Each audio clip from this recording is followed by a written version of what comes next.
We've been doing a lot of virtual learning. Like, that's enough virtual learning.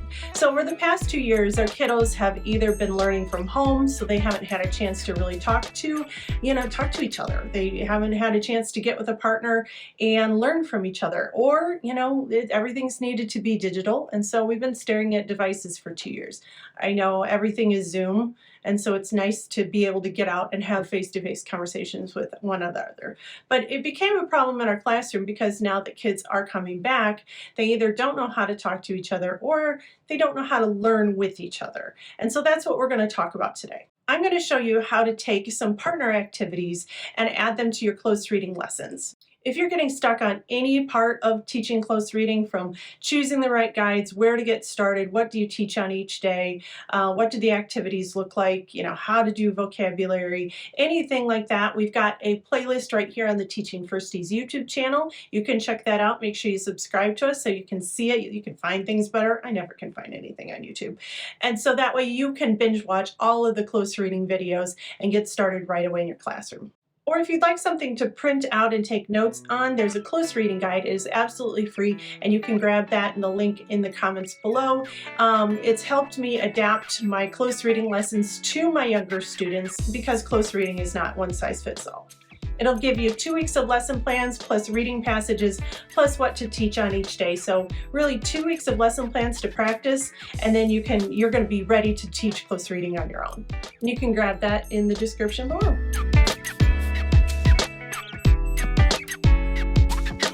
We've talked about how beneficial close reading is when you're teaching younger students. Now let's make it socially beneficial by adding in some partner activities. I'm going to give you 3 things to think about when you're teaching close reading and you'd like your students to partner up. And you can choose when you'd like this to happen. Remember, it's not one size fits all. So if you feel like it'll be better at the end of the week for a fun activity, you can choose independent activities throughout the week and then have them partner up at the end. Or maybe you think vocabulary would be a good time to discuss, the new words and phrases they've learned with each other, then you can use it then. You know your students best, so you get to choose when you would like your students to work with partners. So here are 3 tips to make partner work during your close reading a little bit more manageable. The first thing to do is teach your expectations first, and then practice a lot. You're going to want to teach it just like you would teach any other subject matter. And a lot goes into this. You're going to be looking at, how do your students find partners? Where do they go sit? What happens when they can't find a partner? What happens when there's an odd person out? What happens when your partners are arguing, or one person feels left out and their feelings are hurt because, she didn't get chosen or he didn't get to go with this group. A lot goes into it. Also, you're going to want to think about who talks first, who gets to go first. How do you teach them to listen to each other when they are talking? Who gets the materials? What if they fight over who gets the clipboards? And all of that is before you even give them a task to do. In the close reading guide, there's a whole space where you can take notes. And it's even, you can even type on it. So I highly recommend you putting it on a window next to this video and then taking notes as we go.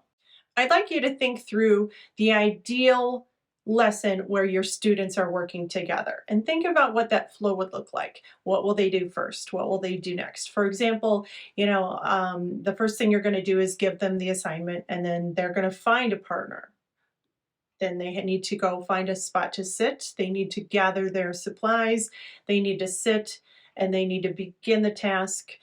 They need to decide who goes first, and then practice listening to each other, what to do when it's time to switch and the other person goes, and then also what to do when you are ready for them to come back to you.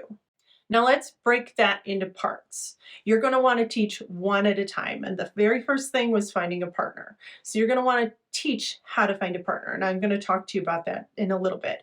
But how do they find a partner? So the first time you teach close reading, you're going to say, I am so excited because now you get to work with partners.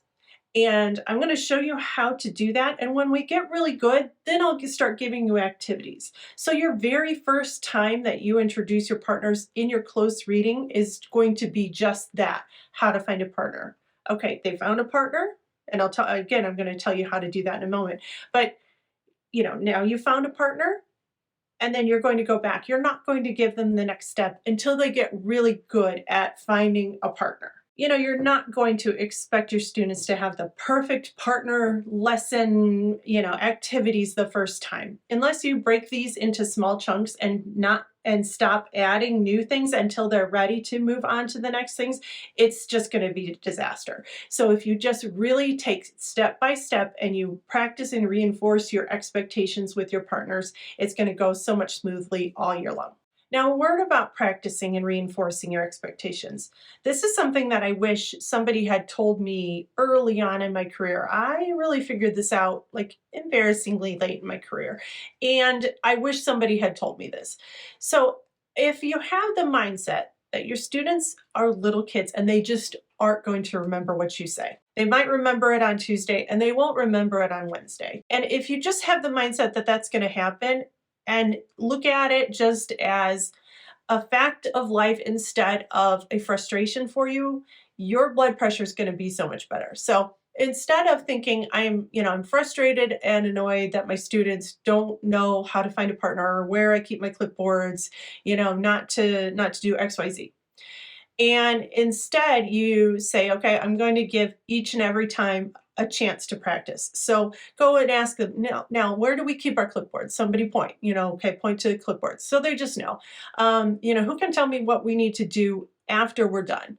And just really remind them and practice and practice and practice, because the lesson's going to go so much smoother and you're not going to have that frustration. Now, let's move to step number 2. You're definitely going to need to practice who speaks first. This is really important. Your shy kids are never going to want to go first, and your more boisterous kids are always going to want to go first. And if you have 2 shy kids together, neither one of them is going to want to start. And if you have 2 boisterous kids together, they're both going to want to go first. So you really are just going to have to take this problem out of the equation. You can teach them how to decide who goes first, but I just kind of pick for them because I'm a big fan of letting my students decide and have ownership of what they're doing. But in this case, they've got plenty of choices to make: who goes first on the playground, who getting in line, you got to take turns. They have plenty of opportunities to practice. I'd rather have close reading flow smoothly, and so I don't really need to do that. Plus, I want to avoid conflict, and so I choose for them. Here's how I do this. First of all, no, here's how not to do it. You don't want to say, okay, boys and girls, when you find your partner, you're going to want to do rock, paper, scissors, because you will have 800 games of rock, paper, scissors constantly going. And if you know first graders, they aren't going to just want to play one game and think that's it, and then the winner starts talking. They're going to want to play again and again and again. Now, maybe toward the end of the year, you can let them decide if you feel like it. But if not, here's how I teach my students to find their partner and who goes first. And doing it this way actually takes the pressure off your students, because they just, your shy kids aren't going to want to decide, and, your more boisterous kids are just going to, get in a conflict. So it takes the pressure off of you, and actually takes the pressure off them too. I've seen this on Instagram a bunch of times, or maybe even Pinterest. You can even find these for, pretty inexpensive on Teachers Pay Teachers, or you can draw your own. But you find cute little pairs of objects. I usually use food. I don't know why. I think the kids love food and I love snacks. So usually pairs of food like peanut butter and jelly, or cookies and milk, or another one is bacon and eggs, macaroni and cheese. You get it. So I like to use these items to match my students together. This makes a cute bulletin board, by the way. So I'll have my students, one set of students will be macaroni students, and then the next set of students will be cheese students. So, half my students are under the macaroni side and half the students are on the cheese side. And then they find their macaroni and cheese partner by looking at who's across from them. So your macaroni student finds the cheese student, and then they go find a place to sit. Now, once they get really good at finding a spot in the classroom, finding it quickly, not wandering around, somewhere where it's not close to another group where they're going to talk. And again, if this is a problem, assign them a spot. It's okay. So that's the cutest way and the quickest way. And actually, they do enjoy finding a partner that way. So let's say we're talking about a close reading passage we read about our communities, like our neighborhoods, community helpers, and so on. You can say, okay, macaroni friends, I'd like you to tell your cheese friend, why is it important that we have community helpers? Give them a moment to discuss while you're walking around. You're listening to them so you know what they're saying, and you're also kind of making sure they're staying on task.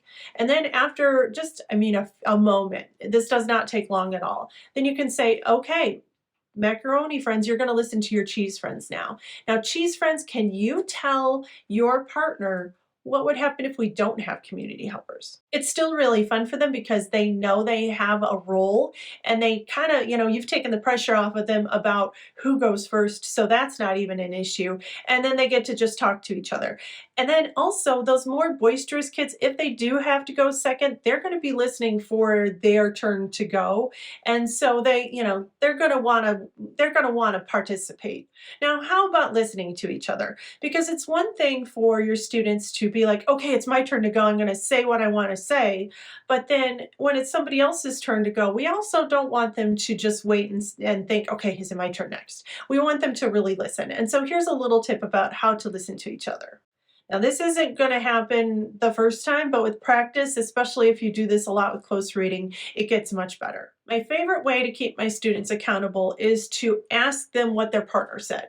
So if you pull them all back to your carpet and you say, okay, macaroni friends, who'd like to tell me what their cheese partner said? Plus, I do this almost every time, and so they know I'm going to do it. And again, your more boisterous kids who want to participate and want to say and want to answer every question, they are, and usually those are the ones that have trouble listening to their partners. They know they can only participate if they remember what their partner said. So what if they forget? Should I just go on, or should I give them another chance? So if a student forgets, then I'll say, do you want to like quick go have a conversation? And they can quick go, I'll move on to somebody else. And, I'll let them kind of go off somewhere for just, 30 seconds maximum. And quick goes, don't talk about anything else. Go talk about what you discussed. And so then you can come back and share what your partner said. You know, I am often forgetful, and so I also want to remember that my students can be too. So instead of, punishing them or skipping them or anything, if they forget, I want to give them an opportunity, especially if they're eager to share. I want to give them that opportunity to do it. So after the partner work is done, you can either make this just a quick conversation again where you can say, does anyone want to share what their partner said? Or, we could do an interactive writing activity, just like we did in one of the videos before in the plays. So you're going to want to go check out how to do interactive writing with close reading. So you can maybe have your partners come up and they can share what they learned from each other, and then take turns writing it on your chart paper. This works like a charm, especially if you use something cute like, cookies and milk partners. They're going to think it's really fun. And then also if you are asking them what their partner thought, and that's going to make them responsible for listening. And then also don't forget that first thing you need to do is teach them how this is going to work, and then reinforce it and expect them to practice a lot. So those are the first two things, making sure that you practice and you teach it just like you would teach any other subject matter, and then take that pressure off of them by assigning them partners and, letting them know who's going to go first. Our third tip for partner work during close reading is making sure that you have something prepared for them to talk about. If you don't, if you just say, let's talk about the passage, they're either going to visit, or they're going to say whatever's on their mind at the moment, or they're going to awkwardly sit if they're kind of shy and they're not sure how to start. You need to give them some direction. Just like we took the pressure off of choosing who went first, you're going to also want to take the pressure off of your students for what they need to say. A really helpful way to do this is to have questions and sentence starters ready ahead of time. If you're wanting your students to discuss new vocabulary words or phrases, give them sentence starters. For example, if we're reading that reading passage about communities, you can give your students the sentence starter, a community is. And you've already asked them to define a community, but They may not know how to start. It's not that simple. And this way, you're also showing them how to take a question and then rephrasing it. And so later on in the year, you may not need to do this as much, but at the beginning of the year, take that pressure off your students, because the goal of this is that you want them to discuss what they've learned about a community. And it's okay if you give them a little nudge to start. This way, you're also not just getting one-word answers. We talked about this in the vocabulary video, so make sure you go back and look at it. But if you're also asking questions, you know, it's one thing to give a sentence starter, but if you're asking questions and you'd like them to discuss with each other, make sure you're asking how or why questions. So again, you might ask, why is it important that we have community helpers? Or how do community helpers, help us every day? So what I would do is I would start with the sentence starters, and throughout the year, as you are progressing through your close reading lessons, and as you'd like them to have more responsibility, then you can start asking questions and then teach them how to rephrase it as a question. So, why is it important to have community helpers? They turn it around into, it is important to have community helpers because. My kids always called that PQA, part of the questions and the answer. And I never really taught that to my first graders because I thought that, that was kind of too big for them, but I did teach them how to do this skill. And so we just kind of chopped off the question word and we started there. And it was just a really good way to teach them this skill, especially they're going to need to know it when they are writing, any kind of constructed response or anything like that. They're really going to need to know that. So this is just a good skill to kind of sneak into your close reading lessons. The biggest takeaway from any of this, whether you are teaching and reinforcing your routines or you are providing a way for them to choose partners and who goes first, is to give your students a lot of direction so they're successful during close reading.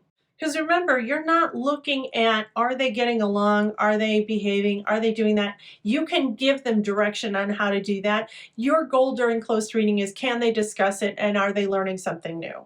Also, if I didn't mention this, keep your discussion time pretty quick. It won't take more than a few minutes, especially at the beginning of the year. Your students are going to run out of things to talk about and they're going to talk about something else. Does it seem like something your students would enjoy? I know my students loved close reading, especially when we worked with partners, because it was something different. They got to work with their friends, and then we got to do the cookies and milk thing, and they got to come up and report what everybody was saying, and it just ended up being this really nice lesson. I noticed throughout the year too that I had a few less conflicts in my classroom because we practiced with each other. And so I would use these techniques in math or at my literacy centers and things like that. And I just noticed that I had a few less conflicts. I just noticed they listened to each other more and they would take turns better. This doesn't mean that every student got along every time, but they just fought less. So make sure to practice and reinforce your expectations. Take the pressure off your students by making a fun way for your partners to find each other, and to really look through each part of your partner work and be proactive as you're teaching it. And as you're practicing these techniques, if they work for you, then use them during different lessons too. I think you'll find it works. If this was helpful, let me know by liking this video. I will be back next time. We're going to talk about overall classroom management during close reading so your students are motivated to learn.